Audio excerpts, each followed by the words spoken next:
یہ جو over all situation ہے کہ آپ پچھلے 3 سال میں اسی طرح عمران خان کے ساتھ لوگوں کی جو انوالومنٹ ہے فروری 2024 والی ہے، یا اس کمٹمنٹ کے اندر تبدیلیاں آئی ہیں، پہلے سے زیادہ سٹرانگ ہو گئے ہیں، پہلے سے نرم ہو گئے ہیں؟ یہ تو درست ہے کہ وہ باہر نکلنے کو تیار نہیں ہے، اس کی وجہ خوف کہہ لیں، اس کی وجہ کمٹمنٹ کی کمی کہہ لیں، اس کی وجہ آگے کچھ نہ نظر آنے کی وجہ کہہ لیں، جو بھی کہہ لیں، لیکن یہ تو حقیقت ہے کہ جتنی بھی کالز دی گئی ہیں اس میں پنجاب کا زیادہ تر حصہ نہیں نکلا۔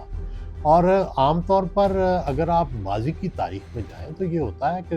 اپوزیشن ایسی تحریک چلاتی ہے کہ جس میں کہیں نہ کہیں ایک جگہ 2 جگہ 4 جگہ وائلنس ہو جاتا ہے۔ اگر ایم آر ڈی کی تحریک دیکھیں، اگر اس کے بعد پیپلز پارٹی کی تحریکیں دیکھیں، لانگ مارچ دیکھیں، تو اس میں یہ ہوتا تھا کہ حکومت بڑی کوششیں بھی کرتی تھیں، لوگ بھی نہیں نکلتے تھے، لیکن وہ جو کوئی ایک آدھا ایونٹ ہوتا تھا وہ اتنی بڑی خبر بن جاتا تھا کہ جس سے کہ اس کی سکسیس جو ہے وہ یقینی ہو جاتی تھی۔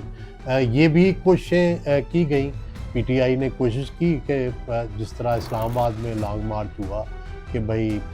جب وہ انہوں نے دعویٰ بولا ایک طرح سے اسلام آباد پہ اور اس کے جواب میں ایکشن ہوا، تو اس کو بڑا بڑھا چڑھا کے سینکڑوں لوگوں کی جو ڈیتھ تک لے جایا گیا، لیکن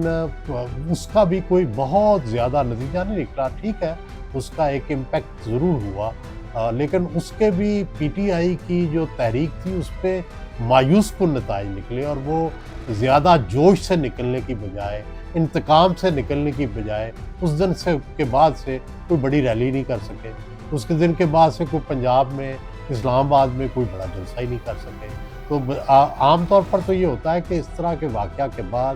وائلنس کے بعد حکومت ڈیفینسو ہو جاتی ہے، اور جو وکٹم پارٹی ہوتی ہے اس کو احتجاج کے نام پر، انتقام کے نام پر وہ زیادہ تگڑی ہو جاتی ہے، لیکن یہ بھی نہیں ہو سکا۔ اب یہ جو کانشیس پاور کا، ووٹ پاور کا، اسٹریٹ پاور کا، اور پھر کانشیس پاور کا، اب یہ جو آخری امتحان ہے یہ ضمیر کی آواز کا، یہ بالکل اسی طرح کا امتحان ہے جس طرح ووٹ کو کہتے ہیں ہم ضمیر کی آواز، کیونکہ ووٹ بھی آپ تنہائی میں جا کے دیتے ہیں، علیحدگی میں جا کے آپ بیٹھتے ہیں اور آپ ووٹ دیتے ہیں، اور اس وقت کوئی آپ کو دیکھ نہیں رہا ہوتا، اور آپ نے یہ فیصلہ کرنا ہوتا ہے کہ بھئی